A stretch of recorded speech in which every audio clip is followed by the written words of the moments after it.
Au Tchad, l'espoir de la mode vestimentaire s'appelle Angela Gunguma. Mannequin, la jeune femme n'a pas pu résister à l'appel des ciseaux. Après un séjour dans une école de mode vestimentaire en France, elle s'est reconvertie. Aujourd'hui, elle est promotrice d'une marque, la marque Angela Paris. Nous l'avons rencontrée en marge du FESPACO. Angèle Gunguma est une ancienne mannequin devenue créatrice de mode vestimentaire. À force de baigner dans l'univers de la mode, elle a fini elle aussi par faire le grand saut.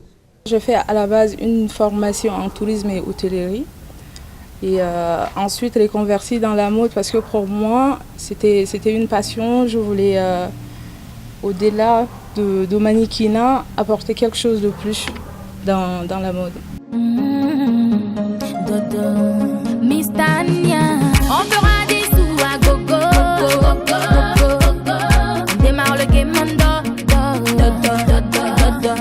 démarre le game mondo. On fera des sous à gogo.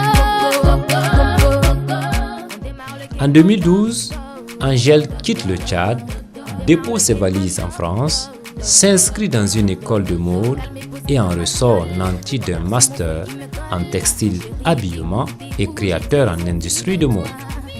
Aujourd'hui, Angèle est promotrice de la marque Angela Paris.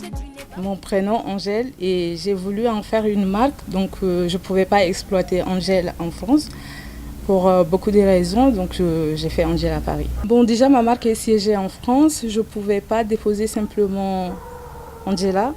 Et déjà même j'ai été attaquée et tout, donc pour moi, pour me différencier des autres, et Paris aujourd'hui est représenté comme la capitale mondiale, raison pour laquelle j'ai mis Paris, je n'avais pas de choix. L'industrie vestimentaire en Afrique connaît un essor remarquable. C'est un secteur économique pourvoyeur de richesses au même titre que l'industrie alimentaire, reconnaît Angela. Pour moi, la mode, c'est un secteur très économique, même si les gens y ont encore. C'est comme de l'alimentation. On a besoin de se vêtir. Et quel que soit Alpha, on n'a pas de choix. Pour moi, aujourd'hui, c'est que je demande qu'on puisse avoir nos usines en Afrique.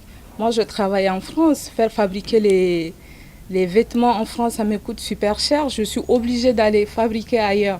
Pourquoi pas? On a tous les moyens de mettre des usines en place, faire fabriquer nos produits avec des meilleures finitions. Donc pour moi, la mode peut représenter beaucoup de choses, ça peut apporter beaucoup de choses et on peut aussi transmettre ce savoir-faire à des personnes qui sont passionnées dans la mode. Angela Paris a compris qu'elle se fera un nom si et seulement si elle se singularise par son travail. Elle a donc décidé de faire dans le tradit moderne. Il faut préciser que les créations de Angela sont taillées dans plusieurs matériaux, dont le faso d'Anfani et le pagne baoulé.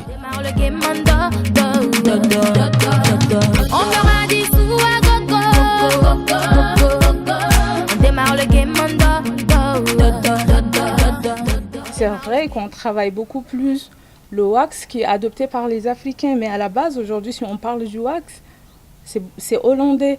Mais pour moi, ce qui est important, c'est le tissé. Et les matières qui sont faites d'une manière artisanale, en prenant la mode éthique et tout, ça peut faire vivre les artisans. Des deux, c'est une identité qui est très forte et on peut le raffiner et l'exporter, pourquoi pas. Et quand on voit, moi, pendant ma formation, que ce soit dans mes recherches, beaucoup de créateurs occidentaux s'inspirent de l'Afrique. Et aujourd'hui, nous, jeunes générations, qu'est-ce qu'on fait? C'est une démarche artistique que nos arrière-parents nous ont laissée. Et c'est très important pour nous de pouvoir valoriser tout ça. Angela affectionne les pagnes traditionnels, mais la jeune femme est aussi à l'aise avec d'autres matériaux. Je peux faire une collection purement occidentale ou purement africaine, mais tous ces mélanges-là, on retrouve quand même le côté identique de l'Afrique en fait. Même dans mon emblème et tout, on voit il y a des traits. Le fruit du bonheur est trop court. travailler au masseur. Puisque demain peut-être un rêve. Yeah. Les poches des gars commencent à se fermer. Mon chéri, coco de moi. Dis-moi pourquoi tout ça, dis-moi pourquoi.